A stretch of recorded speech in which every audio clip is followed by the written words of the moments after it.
Hello, Uganda. Good evening and welcome to the show On the Spot. My name is Patrick Amara. The journey to 2026 general election is on, and all those contenders and aspirants have begun to ask for the mandate from the people so that they can be elected into positions of power. If the by-election in Kawempe is anything to go by, it points to a rather situation that may not be good for Uganda, because Kawempe by-election was marred by violence and also allegations of vote rigging. We'll be looking into the Kawempe by-elections, and now that we see entities trying to take the legal way because they have some issues to address.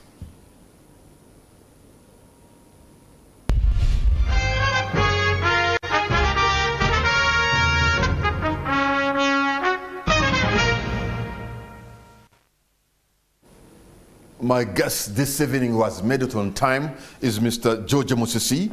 He's a human rights defender and a lawyer, and I should also say from the National Unity Platform. Mr. George Musisi, thank you so much for joining us. Good evening, sir. Good evening, Patrick. Good evening, the viewers. Pleasure to be here. I should also say we had also invited, and he had confirmed, Mr. Enoch Barata, Director of Legal Services at the NRM. I'm here to see Mr. Enoch Barata here, but I suppose I'm still going to keep hope alive, thinking he'll be joining us. I think Enoch is making a case for a lead car. His party should give him a lead car. Because when we invite people for a show like this, we'd want to have, every show should have an element of conflict. George says this, Enoch Barata says the other, so that you, the viewer, can make your own conclusion. But at the moment, probably I'm going to play the devil's advocate. So, what did you make of the process of the by-election for the Kawempe by-election? Now that we know the Central Executive Committee of the NRM party has decided to go to court because they say they were cheated, there were malpractices. Yeah, certainly there were malpractices. What do I make of it? Everything ugly that could happen in an election happened in that election. For starters, you realize that on nomination day, our candidate, who is also my client, because we've even instituted a case in court over what happened to him that day, was manhandled. He was brutalized, he was dragged on the mud, he was beaten, and later dumped at a police station. I know he didn't like this. I know he deserved better, but also something good came out of it. Because on that day, that night, every platform that matters, every WhatsApp group in this country and even around, got to know Mr. Nalukola. But Patrick, I don't want to believe in that. I don't want to imagine, because people have, I think it's even some bit of mockery. People have said that, no, but Noop, you've benefited from the violence. No one we've won elections before, and we would comfortably win that election with a higher margin without the violence. Because if you're looking at what they call a sympathy vote, how about those who don't vote for you because they believe, because I imagine that was the reasoning behind the people who were ordering for the beating. The people who were ordering for Nalukola's beating were not doing it out of sympathy for Noop. They are doing it in order to make the Noop candidate and the supporters despondent that no matter what you do, this election is a foregone conclusion, even if you win. If you interacted with any of the NRM cadres in the course of the by-election, they were so confident, and it seemed that it didn't matter what the people voted for. If you see a turn-up of less than 15%, it speaks to the fear, to the intimidation that they have tried to send out. So this narrative, of course, it's being created by the same people who created the violence, that no, you got the sympathy out of it. No one wants to be brutalized. If anything, the NRM parliament would have, the NRM candidate would have been whipped and frog-marched for purposes of getting that sympathy. If there is any sympathy that arose out of it, it's not as a result of the designs of the people who made the violence, and it's not as a design or a wish of the Noop candidate that I would wish to be beaten for purposes of getting the vote. But George, you come from the National Unity Platform. You are a legal representative of most of those high-name recognition members of Noop, including the Honorable Nalukola now. Considering what happened in Kawempe, what you went through, the deployment, the harassment, the beating of my colleagues, members of the Fourth Estate, you still had, your candidate still had to win. In fact, he won, he doubled the person was competing against most, the NRM candidate. He must be at a place of comfort now that you have won the hearts and minds of the people of Kampala and beyond.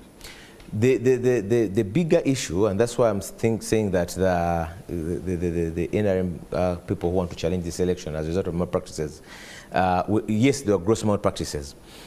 The bigger issue is that NUP candidate would have preferred to win in a sober environment, and would comfortably, the margin of the candidate would have been much bigger. The turn-up of the election would have been much higher. And of course, we would want to win in an environment where people don't have to vote by the gunpoint. They tried everything possible. Like I've told you, everything ugly that could happen in an election, ranging from ballot stuffing, ranging from beating agents, ranging from arresting, and not even arresting, but abducting and torturing, leave alone members of the fourth estate.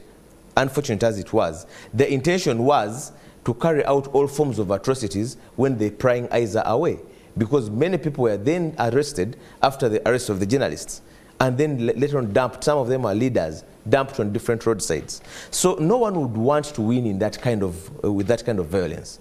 So the violence was uncalled for, but it was calculated against NUP. NUP was the victim. Now they want to create a narrative that NUP gained out of it. I want to bring your attention to the words that are not attributed really. I had him myself, the Honorable Balam Balugahari, who says your colleagues in National Unity Platform were carrying stones in their pockets, probably so many stones that could fill maybe 6 lorries. I don't know what you make of that also. Those words would have been hilarious if they were coming from a comedian. They would have been deplorable if they are coming from a leader. They are shocking that they're coming from a minister. Because whatever happened, happened in broad daylight. The brutalizing of Nalukola, 30 minutes after nomination, happened in full view of the public. He creates a narrative that they were saving him from NUP. The brutalizing of journalists, as per the journalist's own narrative, happened without any provocation, without any incident. He creates a narrative that no, there was people throwing stones and the journalists were caught up in the crossfire. Never mind that these people were detained in a drone, badly beaten and dumped at a police station. So that's why I'm saying that it would pass off for crude humor had it been meant for that. It's sad that he's saying it when people are still nursing broken limbs. There are a number of people who are nursing broken limbs that a leader can come up and treat it that shabbily. It's a mockery to the victims of the Kawempe, who are still nursing. A number of people, when one of the rallies which were addressed by our party president, you remember what the incident that happened right outside our party headquarters. One of the ladies, Olivia Katende, is nursing a broken back. Another one, Prosi Nabosa, is walking on clutches. You know that MPs, Honorable Mwada, was whipped, as per his own statement, at the premises of Wandegia police station when he's already under custody and badly beaten. So, actually, in front of Wandegia police station, my radio show producer, Mr. Stephen Mbide, was also beaten. Was beaten as when he was trying to cover in full view of the cameraman. And I was asking why, because Mbide was not the kind of guy who's going to resist arrest. If you wanted to take him, even if he wanted physically, he doesn't have the capacity to resist Stephen. Yes, and the guy was, roughed up on the tarmac. So for a minister. To take it away from his Twitter handle, which would pass for a joke, and addresses the media before the media center, and all he can say is to treat it in such, it's a mockery, it's an insult to not only to Ugandans but to the victims. So let's look at the Central Executive Committee of the NRM decides to go to court. I saw the Secretary General of the National Resistance Movement, Mr. Richard Todwong, reading a statement. But probably you agree with him that courts need to look into this because for sure there were malpractice. There were malpractices. So you agree with the NRM to go the legal way?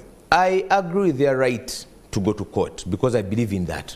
Any person who is aggrieved has a right to go to court. However, to go to court, you must have what we call a cause of action. You must have a legal grievance. So the question is... The legal grievance is very clear. out of our almost 200,000 people who should have turned up to vote, more than 3/4 were disenfranchised. Yes. So there they have, that's the cause. Well, one, like I've mentioned, they have every right to go to court because that is what the rule of law entails. Secondly, election petitions, if you follow the jurisprudence, the reason why people go to court is because the core theme is, one, the will of the people, in as much as possible, would have been different had it not been for these malpractices. Secondly, the malpractices affected the result so substantially that had it not been for these malpractices, maybe would have come to a different result. Now, yes, I've mentioned that there were gross malpractices. However, the NRM are the guardians of the aggressors. They are the government in power. Secondly, if you notice, even from what journalists covered, what was in full view, the NUP candidate was the only person who suffered aggression. There was no other candidate who reported a rally being broken or transferred. There's no other candidate who reported missing supporters. There's no other candidate who reported brutalized supporters. Now, if anything, we should be the ones to go to court. And yes, like I mentioned, that whereas there are grievances, in as much as possible, our win was just cut short, was just underrated. But had it not been for those malpractices, we would have won much, much more comfortably. But the fact that there were almost more than 100,000 people who are disenfranchised, and the NRM is saying in Kazangola and somewhere near Mbogo, the results were not counted. Of course, the question would be... listen, they have a right to go to court, because certainly they could have assumed the other 170,000 people who never turned up. They will need to know how would they have voted. You never know. That's what I'm saying, that the burden would be on NRM to prove that all the people who are disenfranchised were for NRM, which is an exercise in futility.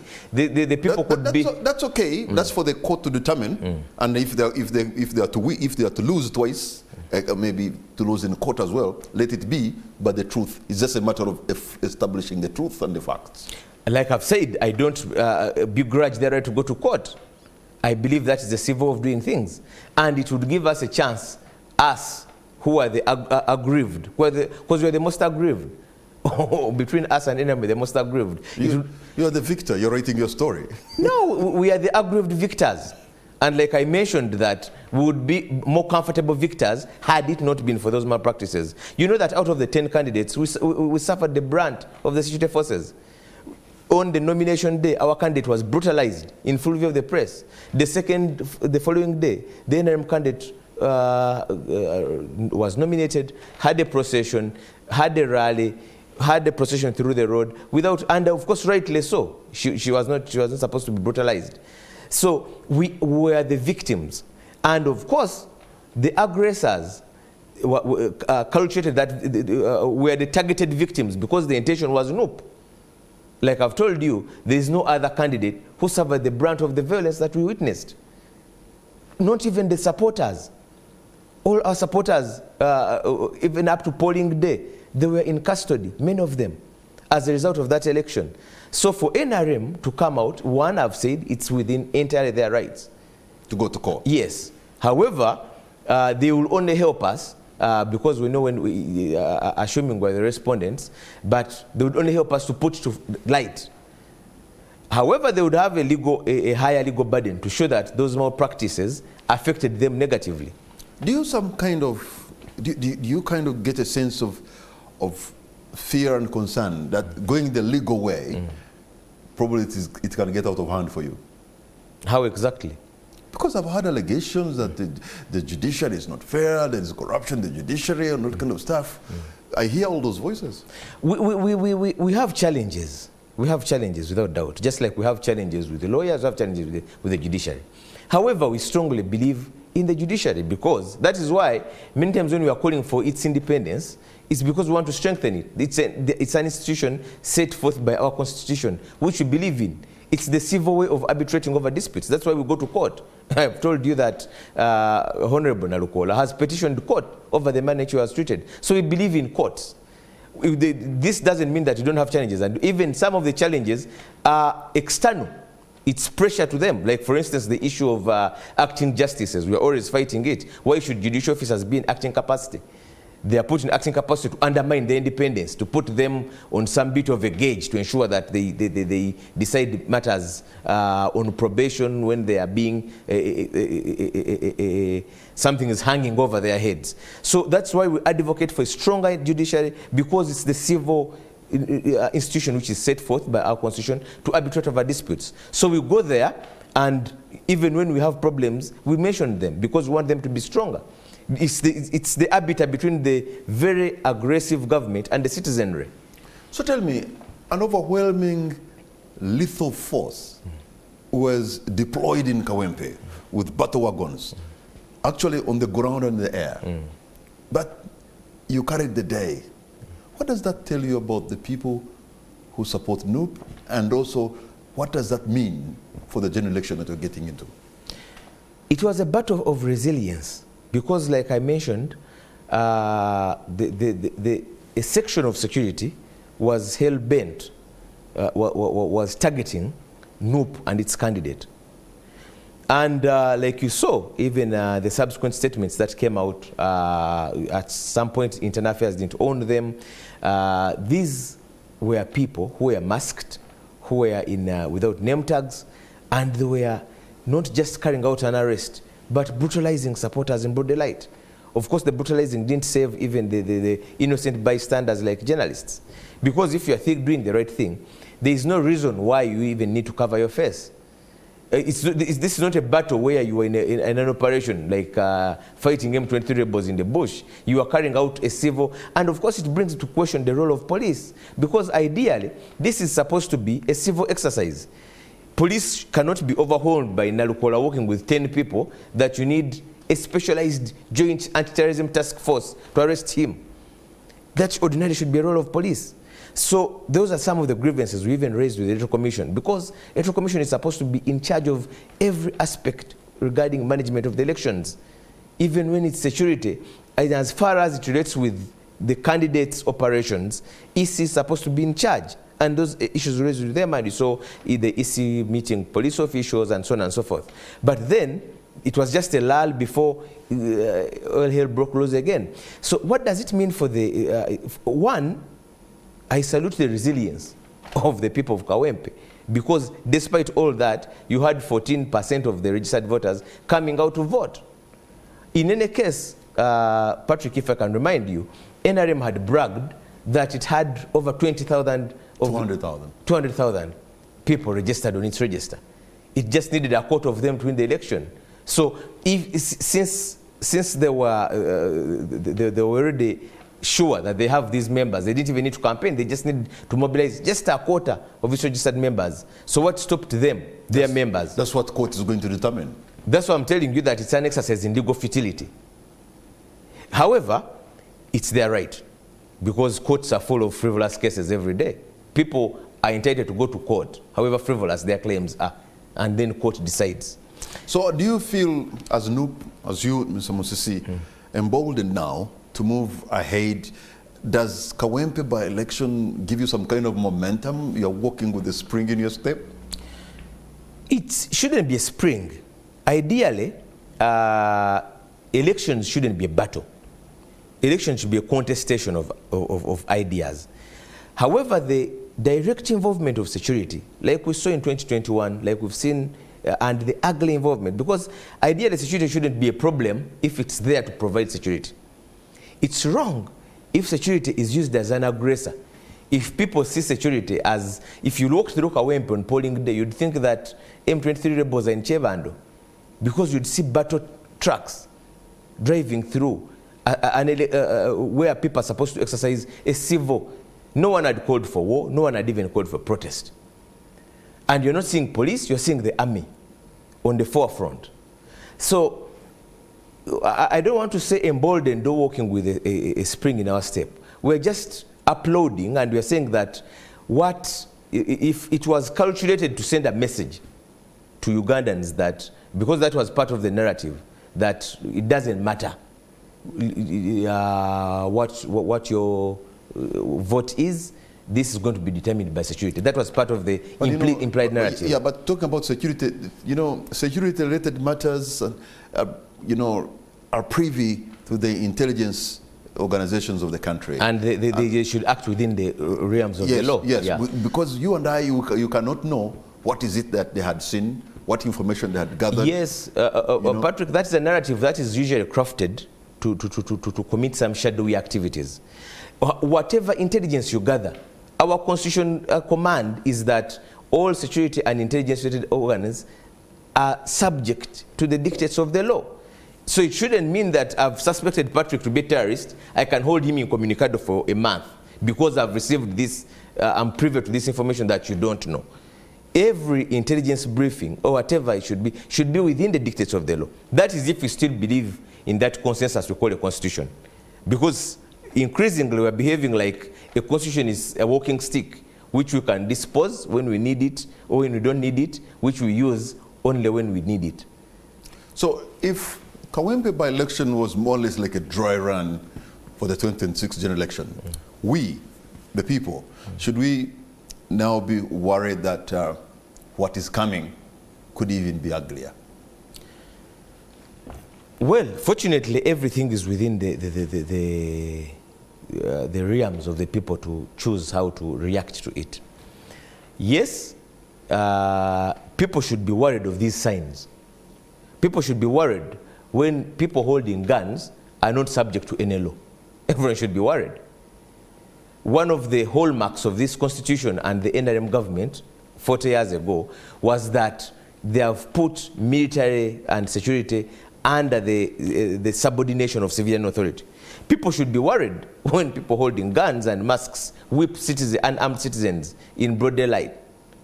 However, it's still within the mandate of the people to demand for better. I was glad when Parliament spoke with almost one voice. Those voices should continue, even especially outside the political realm, like we saw Archbishop Semogede speaking out. And he told them, which I want to report verbatim, if you don't believe in elections, just do away with them. Okay, Mr. George Musisi, human rights defender, member of National Unity Platform, and of course a lawyer. We're going to take a break, and on the spot, we'll be right back.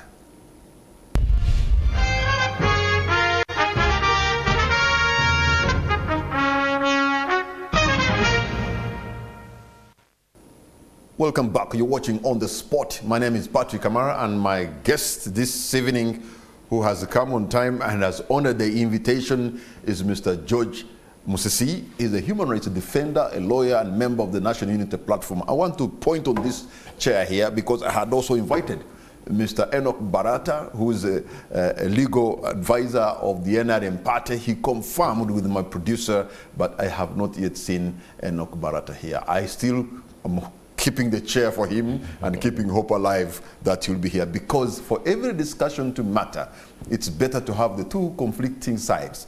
They can put their arguments so that you, the viewer, can make your own conclusion. Unfortunately now, I have only one side of the debate, and it is making me try even to play the devil's advocate, which is not a very good thing to do. But Mr. Enoch Barata, we're still waiting for you. Enoch is still crafting the petition. It's not easy coming up with things out of the blue. You know, there are many people. In fact, I saw even a letter from the president, well, I suppose attributed to the president, that he's rating the Bazukuru, that there was a lot of intimidation, voters, ballot box staffing and all that kind of stuff. And also saying, yes, they're going to go the legal way. If the chief executive of the country, the vanguard of honor, talks about those malpractices in Kawempe, I'm more inclined to listen to him, because he's the consumer of the intelligence briefings with so many assets on the ground in the air to be able to see what is going on. Well, and then he writes about them. You would also notice that General Museveni has a history of every time he's criticizing something, of speaking sometimes like he's either a civil society actor or a leader of opposition. because he says we've had ballot staffing since the 1960s. Never mind that he's been at the helm for a big chunk of that time. You remember when there was the coffee debate, the way he was criticizing Uganda Coffee Development Authority, how it's full of thieves. You wonder who is appointing these EDs and the boards and all. So many times when he's pushing a narrative, he speaks like he's an outsider of his government. And the letter was not very different, that treatise was not very different from the others, because it says the intimidation, ballot staffing, who is responsible? We've had him before, not long ago, saying that Noop stole about 1 million of his votes in the last election. So the question is, who was responsible? Because did Noop print its own ballots? Is this saying that they got them from Electoral Commission? Which Electoral Commission is just reappointed because they're the same managers in the last election? So who was, if you put 2 and 2 together, you question, who was responsible for the intimidation? Who was intimidating who? I hope the intelligence is consuming, it's not the Balaam like, where he says that Noop came with 6 lorries of stones. So I hope he consumes credible intelligence. I want to imagine that he does. So if he does, then there are gross inconsistencies between the statement and what is, because it doesn't take an consumer of intelligence to know some of the bad things that happened in Kawempe. And like I told you, many of them happened in front of the camera. You remember when our leader of opposition and the Secretary General got information, they also consumed intelligence that there's some ballot staffing going on 2 days prior. And up to date, after that incident where they were almost beaten, you know that police has not come out with a statement to say that, no, these people, we investigated and found that this was a falsehood. Neither has EC. Because after that incident, they were being criticized for not reporting to police. But have you got a statement from police to say, actually, our investigations have revealed that this was a false alarm? So the malpractices were out there for all to see. The statement of General Museveni is just trying to sanitize. So I just want also to this discussion to look at Kawempe as much as also take our mental flight into the future, in the near future, because the elections are going to happen. The vigilancy and the resilience of the people of Kawempe, like you're mentioning it, is this because we have an urbanized area, but also, anyway, the former member of parliament for Kawempe, the late Muhammad Segirinya, was a Noop member, and even the previous members of parliament representing that area were into the opposition, that it was hard for anybody else to come and take over. And because I want to know whether you have drawn some lessons from Kawempe, and you can now take the Kawempe lessons to help you in the other constituencies, even out of Buganda region. Of course, there are many lessons drawn. It took a number of factors. It took the vigilance of the people. It took the resilience of the people. It took the organizational levels of Noop, because in as much as possible, even despite the arrests, because what happened after deploying several people, including senior leaders at different positions, they targeted them for arrests. Mayors, MPs were arrested, senior leaders, for purposes of putting them away, such that the malpractices can happen without anyone paying attention. So it took a very informed citizenry, because of course Kawempe being an urban area, relatively urban area. There is a lot of information. The information flow is much easier.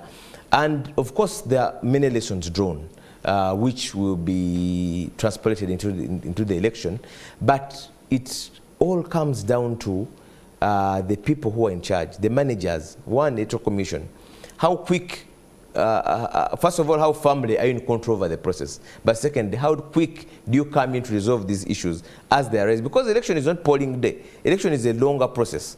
And many things that happen prior to polling day do affect the result. So how quick do you come in to resolve grievances? And then, of course, the people, how do you, the people who are in charge of our security, because the interference was deliberate in this case. It was deliberate, it was targeted, it was intentional.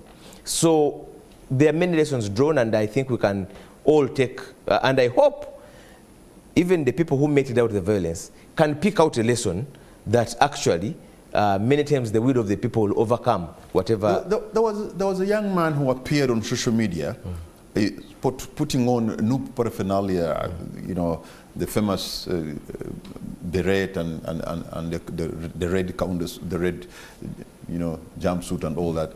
But the words he was using on social media, he's talking about, you know, harming in NRM supporters, or slaughter them and things like that. I cannot prove that this is a NUP person, but I can only prove that he was putting on a uniform similar to that NUP. So these things, how do you go about them? And in fact, if you know him and he's a supporter, why would your leaders allow this to happen? Well, first of all, it's not an official policy of NUP. Official policies of NUP are given through formal channels, through known leaders. I can't claim to know every supporter of NUP, but of course I know he's not a leader. Neither I don't know him as a supporter, although I don't know all of them. But you have understand as an what I'm trying to institution, explain? Perhaps you have seen it. Yes, I've heard of the video. Of course, when it comes to NUP, it's always so quick to draw narrative, and I don't think, Patrick, that any supporter of an institution binds it. I don't think any supporter makes official communication or informs policy. People have different, all sorts of ideas, even NRM people, even FDC people. The question is it policy? Is it an official statement? Because if you are to attribute every opinion of an individual to the party, then we have a problem. But secondly, we are dealing with the government. I remember what General Kahendo Tafire said at the burial of the late Adonia, that no, during Obote days we would draw certain UPC uniform for purposes of making UPC hated. You know that we've been raided 3 times, the last time being about 6 weeks ago. There was a time when they raided us in 2021. And on all occasions, they take all our our party paraphernalia and even wear. Since these wear, even those that they took a few weeks ago, have never been exhibited in any court, like police released in the statement that we've taken a number of exhibits. It's possible that those are some of the ones we are seeing. Even the other day in Kawempe, you see a number of them from you. We see a number of them being paraded before General Museveni, that they have crossed over. It's possible that some of our clothes, which were taken by security, are some of those that are being. It's possible, because what else is security using them for if they're not for purposes of using them for court records? Yeah, but also when you look at, you know, there is a social media mujahideen, guys who are really tough on social media, and sometimes the words that I express, they are very explosive and, you know, full of hate and full of anger. Well, some people have their anger, maybe they could be justified because they are angry. But how would you, for your colleagues and friends, I know you are not a top leader of NUP, but you support NUP and you're a legal advisor and a legal representative of some of the leaders in NUP. So that anger, those frustrations, some people who are desperate, how would you deal with it so that it doesn't get out of hand? Of course, it's a bigger context. I think we have a societal problem of polarization, and the anger is across the board.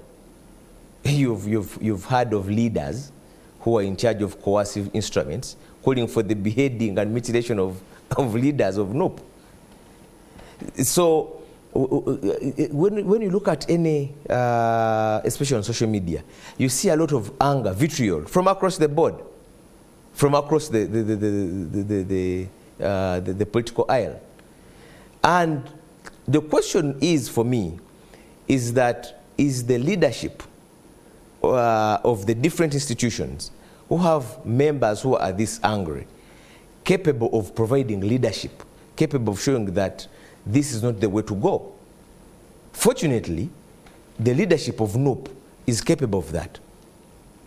So the challenge is for the leaders of the different, because you've not called for, we've not seen any leader of addressing the media and saying that, calling for violence or any that you earlier asked me that why do you go to court? We go to court because we believe in the rule of law.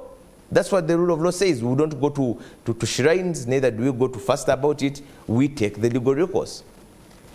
Now, the question and the task is for all the leaders across the board. The problem sometimes I find is that they tend to blame the victims more. Patrick, none of us can determine how you cry when you've been beaten. The question is that many times I see the narrative is the aggressor wants to determine how you respond to the aggression. How do you react when your husband was grabbed 4 years ago and is nowhere to be seen? You have a missing husband. The case of John Bosco Chibalama. Chibalama and 17 others who are still missing to date. So that is, I think, something that we miss. That how do you react to mothers who left their homes to go and attend the campaign rally of the candidate, and they are brutalized by security? All the 21 people who were beaten outside the Noop gate and they subsequently charged in the Chief Magistrate's Court of Kawempe, all the 21 were dragged out of their cars. And then another point is that they are dragged out of their cars. They were not even walking. You drag someone who is driving, certainly, to go to a rally. You whip them up and throw them in a police cell to rot. And then, when they appear later on, and then you say, you're too angry. How do you react? So that is the challenge, that sometimes the aggressor wants to determine how you react to the... So, Mr. George Musisi, as a human rights defender, in the environment you're describing of Uganda politically, how do you work in it, and how do you get results while defending people's rights?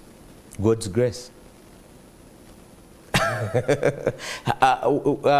First of all, there are still a few people, even in security, by the way, who believe in what the law says. I told you that we've got so many people out on bail. We've got some judgments in favor of the people who have been tortured. So there are, even when we're talking about some challenges we have with courts, there are a number of judicial officers who, there are actually many of them, who still stick to the law. So for as long as we still, there are still tenets. I've told you that even in security, even police officers, even in army courts when they are still operational, that there are still those who still believe in what the law says, who you engage, and you engage an officer, and that is what we would wish for. Because many people tend to think, or tend to view NOP as an opponent of the state. And we've never asked that no person shouldn't be treated, should be treated separately. We're just saying, treat them as the law says. It's not asking for too much. Let's treat them, treat everyone with the bare minimum of what is provided for under the law. Your party, when it went into a political contestation in the last election, well, they were new, but they did what they could. Some are saying maybe they tried to punch above their weight. The results were tremendous, you know, shockingly good for you, because you did what many people thought maybe you couldn't. But this time around, probably many are looking at you, especially opponents, you are the people to beat. Do you feel like you could increase on the numbers of the legislators? You could probably even be given the mandate to lead?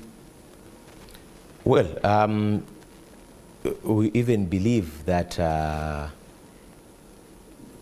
the will of the people in many aspects wasn't reflected in the last results because of the malpractices. Secondly, you ask that, do we believe that, yes. And there's a question that many people usually ask, that how comes some of your MPs won? How did they win with the malpractices? It's just like you saw with Nalukola. They won in spite of the malpractices. They didn't, we've never said that where NOP won, the election was clean. No. They won with all the malpractices. Possibly the win would have been more comfortable. Possibly, of course, we have a number of leaders who are robbed of victory. We have a number of them, even in local government positions, who are robbed of victory. So the confidence is is underlined in the strength and the will of the people, just like we saw in Kawempe North, that despite the resilience, people will always align, Patrick, people will always align with a party they feel that has a better chance of, because parties are just vehicles to take them to where they feel that they should go. And just like you saw in Kawempe North, there were 10 candidates, and the winner got more votes than the 9 combined. So people always align with where they feel they should. But you know, there's no doubt, National Unity Platform, you have endeared yourselves, you have won the hearts and minds of the people in the central region and maybe the Near East in areas of Busoga. That is evident. And even the Kawempe election showed us again that you're still in the game. You hold the cards. But how about outside that region? Do you really think you can have the same kind of vigilance, the same of resilience and support?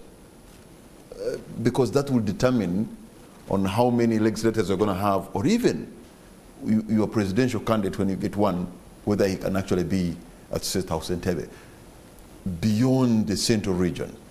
That seems to be your Achilles heel. It's not an Achilles heel because we've not put it to a test. What has happened is that there have been candidates, NUP candidates, in a number of by-elections outside Uganda, and you know that. In northern Uganda, in Kisoro recently, there have been NUP candidates. I've seen a number of aspirants across the Ankole region. I've seen a number of them. And I know that we are going to have much more candidates in the Western region than before. So when we call for a clean process, some of these abductions that you're seeing now, they are targeted to intimidate ahead of, and of course now they're trying to spread out from outside the central region. There's a reason why when we had the national tours, they were always stopped, especially outside Uganda. So I don't want to call it an Achilles heel before we put it to a test. You know why I'm asking that? I know there are some people, you have coordinators where I come from. There's a young man, engineer Innocent Natukunda, another young man in Fort Portal, Davis Rwamuhumbu. I see them fighting for the NUP cause. But sometimes you're like, okay, he's there, he looks like a lone soldier, and this also looks like a lone soldier. It's not like you can stand in Kampala and see the vibrancy of NUP that you're also going to see it in Kihihi, in Fort Portal, in Karenga, or in Chawente, or in Aduku, or anywhere. Of course, it starts with that lone soldier. It starts with the lone soldier. And Patrick, you may also mention that maybe the lone soldier was not there in the last election. And of course, the visibility, the vigilance, and all the support comes from that person mobilizing. Because I know that our president has gone outside Uganda, and we've seen how outside Uganda, and we've seen how he's been received. With this, if he came to your village, I'm sure he would be received with the same. Definitely would, because you know there's some people who have certain charisma. There's no doubt. I mean, hate him or love him, Bobi Wine, the Honorable Robert Chagulanyi has that flavor, has that favor from the people. You just have to put him anywhere. After 5 minutes, that place will be crowded. There's no doubt. So what I'm saying, but how about the other people?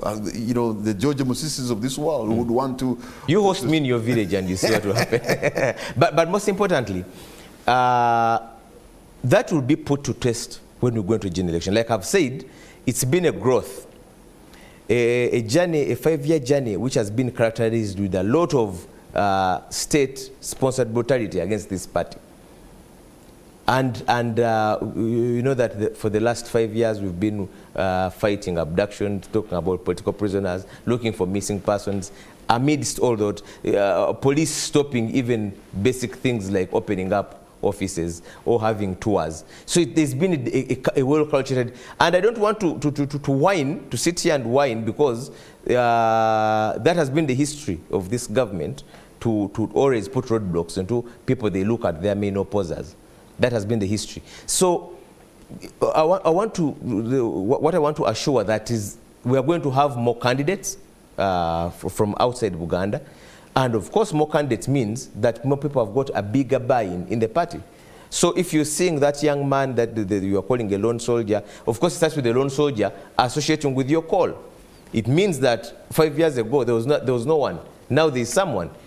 So we are going to see a lot of growth. A lot of growth because people have bought into this. Yeah, but if your intention was to mobilize and move around the country and that was stopped to build the structures, let's face it, structures are key. They would help you. They would help the president, to help your presidential candidate, and to start somewhere. You know, you have been able to put up resilience in Kawempe, I suppose, because you have some structures within here that are robust. But if you don't have them beyond this region, then you're going to struggle. No, we actually have. We have offices outside of Uganda. We even have offices, a very office which opens daily in Barara, for crying out loud. I'm trying to put a distance of over 200 kilometers away from Uganda. But yes, structures are key. But I don't want to sit here and mourn over our problems that, you know, we've been stopped here. Sometimes, and many times today, if you look at there's a changing dynamic in the biggest number of electorates.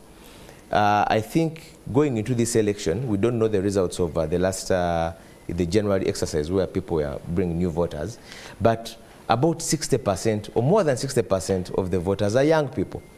And many times, these are, if you look at the demographics by the census report, these are people where a message can reach them even using technology. So we have to take into appreciation that the changing demographics of the electorate and the audience. And this is not to undermine the use of structures. This is not to undermine the reach out. But if you are working in democracy, you are trying to seek out democratic ideals in countries where we have fragile pseudo-democracies like ours, you always have to look up for measures beyond the conventional. Because the conventional, you always meet these roadblocks. You call for a rally, you call to opening up of a simple office, and you find that you can't even, the police has blocked. You pay for a radio station, a local radio station, owned by Patrick Kamara, an NRM bigwig. On the last minute, after receiving your pay, they say the program, the RDC has said we can't, or a private facility, field. A few months back, the Electoral Commission was saying the register of the registered voters in the register were slightly over 18 million Ugandans who were registered. I know there's a party which said it has 18 million members. Yeah, but there's a party that the NRM register was slightly more than the register in the Electoral Commission. And when I looked at that, I was like, now you have no chance. Well, do you believe them? These are people who can't even organize a clean election internally. You know that many times after their own elections, even the last Kawempe election, the independent candidate, Hanifa, was saying that, no, this person was handpicked, we didn't follow. So do you believe them? Because even in Chisoro, you saw what happened, that an independent candidate said I was rigged. If you rig your own, then what happens? So I don't believe the NRM statistics are, because there have been, if you're looking at them at a very basic level, how can you have a register which is close to, or even more in this case, than the national register? Same thing in Kawempe, because the EC register is slightly above 200,000 in Kawempe. So NRM says it has about 200,000 registered members. So there's someone grossly lying, and there's no prizes for guessing who that person is. Do you have confidence in the managers of the electoral of the election?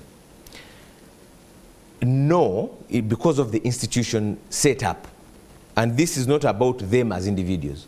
I know some of them at a personal level, they are good and decent people like you, Patrick.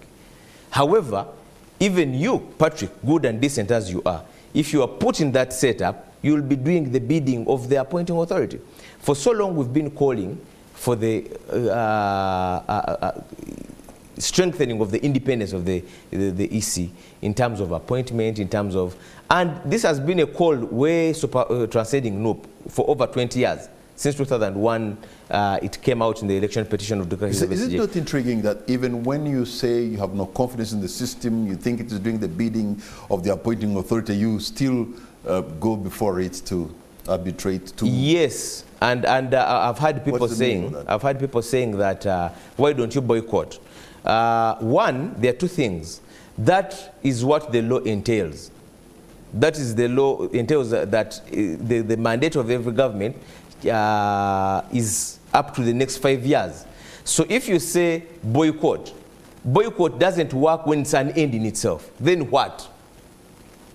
Are you going to cause, because we know that this government has a history, we remember what happened when they boycotted the referendum in 2005. They will bring their own Nelson Ochegueres to stand as candidates, and they will be validated. So the boycott shouldn't be an end in itself. So, and then not to lose your point, you say that if you don't have confidence, then why do you participate? The issue is that, like in Kawempe, many of these irregularities, we even raised them prior. Many of this unfairness, raised it prior. And like I told you, that some of the problems are structural, they're not necessarily the people. For instance, EC should be able to resolve grievances that happen in the election as per their act, as fast as they arise, such that if you're dissatisfied, you appeal to court. But that is almost impossible given the timelines. We know the issues of the register, we know issues of security. But the issue is, we are also,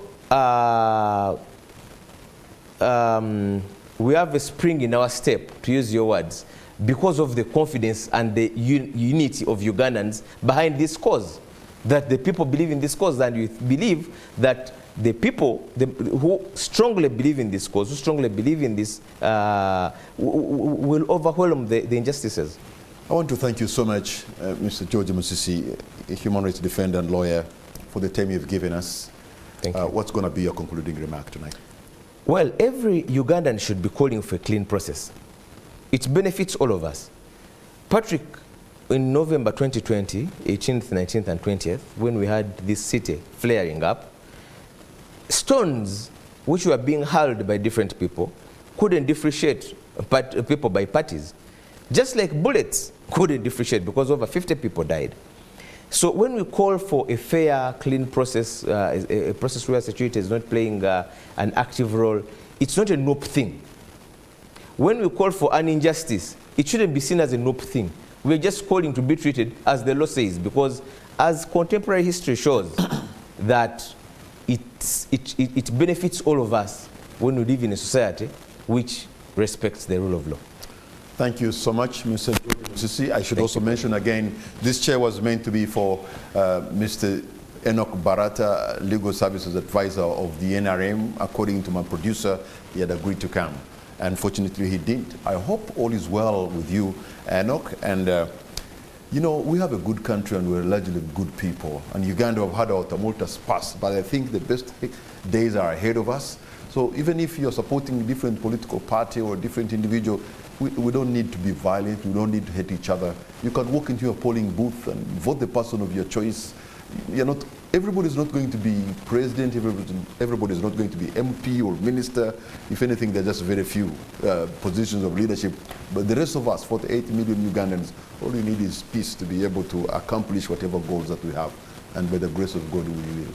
Good night, and God bless Uganda.